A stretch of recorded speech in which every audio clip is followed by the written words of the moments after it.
très heureuse de vous retrouver aujourd'hui. Je suis Diane de la Force sur Facebook et Instagram et Diane la Diva de l'amour sur YouTube. Je vous laisse avec la suite de la vidéo.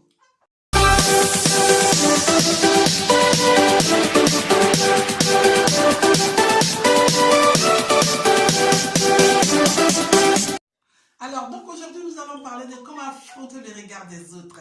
C'est très important dans la vie parce que pour avancer, il faut savoir faire chemin seul, il faut savoir prendre ses décisions personnelles, oser ses couleurs et faire de sa vie ce qu'on veut sans même s'occuper de ce qu'on pourrait penser de nous. Être sûr que notre choix est personnel et que ce que nous avons choisi dans la vie est notre vie à nous, mais n'est pas la vie de l'autre. Donc le regard de l'autre, nous devons l'affronter. Parce que dans le choix de vie, il n'y a personne qui devrait prendre une décision. Bon, aujourd'hui, alors, je peux comprendre que, comme c'est arrivé à nous tous dans la petite enfance, dans la jeunesse, on a souvent eu des problèmes. Parce que le regard des autres souvent peut venir du fait que vous soyez des enfants de plusieurs familles. Quand je dis famille, ça veut dire d'une grande famille où il y a des coépouses. Et donc, tu pouvais être poignardé parce que tu étais la fille de la mère qui était aimée par son mari. Tu avais plusieurs grands frères, tu avais ci, tu avais ça. Donc, à chaque fois, il fallait baisser les yeux, il fallait avoir peur. Tu étais intimidé. Ou soit, dans la vie, tu n'es pas une bonne personne, tu n'es pas une jolie fille, tu n'es pas un joli mec. Au collège, les gens te piétinent, te poignardent, te regardent, tu moques de toi et que des fois, tu baissais la tête parce que vraiment, le regard de l'autre te disait tout. Mais je vais vous dire un truc. Vous savez, dans la vie, c'est vrai, ce n'est pas facile de se séparer, de se moquer, de se foutre en fait du regard de l'autre. Mais il faut y essayer parce que quand vous y arriverez, vous verrez que votre vie sera simple et tranquille. Et vous avancerez tranquillement. Aujourd'hui, moi, je me suis séparée du regard des autres. J'ai fait mes choix personnels. Aujourd'hui, je ne demande à personne la vie de qui que ce soit pour oser les couleurs, pour faire ce que je veux, pour penser ce que je veux, ou bien pour dire ce que je pense. J'ai fait des choix de vie. Le regard de qui que ce soit ne m'a jamais fait d'enfrein. Alors, pourquoi marcher dans la rue et baisser les yeux? Pourquoi rencontrer les gens et baisser la tête? Pourquoi éviter de dire des choses croyant que ça ne va pas plaire à Pierre ou à Jean? Tant que vous considérez que ce que vous êtes en train de dire, dans tout le respect personnel, ne fait pas de méchanceté à quelqu'un, mais foutez-vous de ce que les gens pensent. Foutez-vous de celui qui est en face de vous, celui qui vous regarde, celui qui vous fait de la pète de face sans sens. Foutez-vous. Parce qu'après, quand vous finissez de dire les choses clairement, quand vous osez les couleurs, quand vous faites des choix de vie, vous réussissez à des examens, vous ouvrez votre boutique et que ça marche. Parce qu'au départ, ces personnes-là vous ont dit il ne faut pas faire ci, il ne faut pas faire ça, on ne doit pas faire ci, on ne doit pas faire ça. Les éternels conseillers qui étaient là, qui n'ont jamais essayé.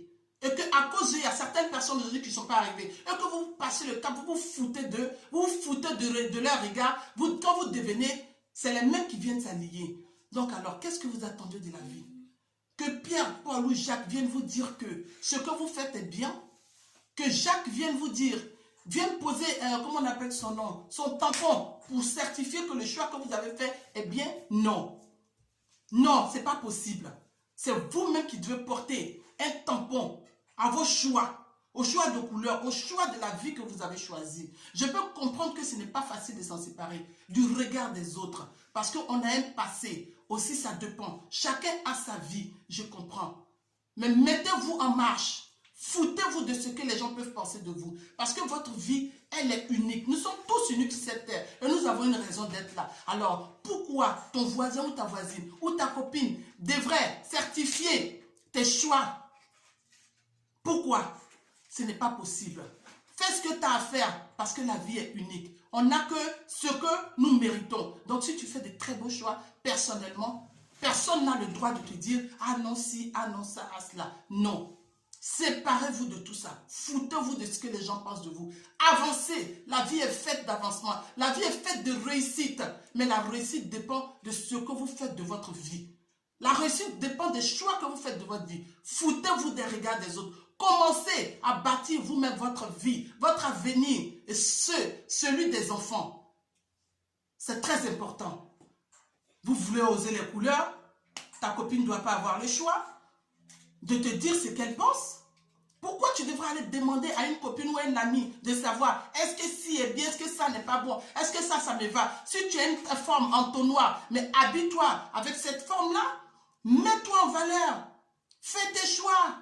Le regard de l'autre n'est pas forcément vrai ton regard, non. Son regard n'est pas forcément vrai. Peut-être qu'en te regardant et en te disant non, ne fais pas ci, ne fais pas ça, elle est peut-être jalouse de toi parce qu'elle n'a pas réussi quelque part. Elle n'a jamais essayé. Mais pourquoi c'est à celle-là que tu t'adonnes? Pour que celle-là certifie tes choix, les choix de ta vie.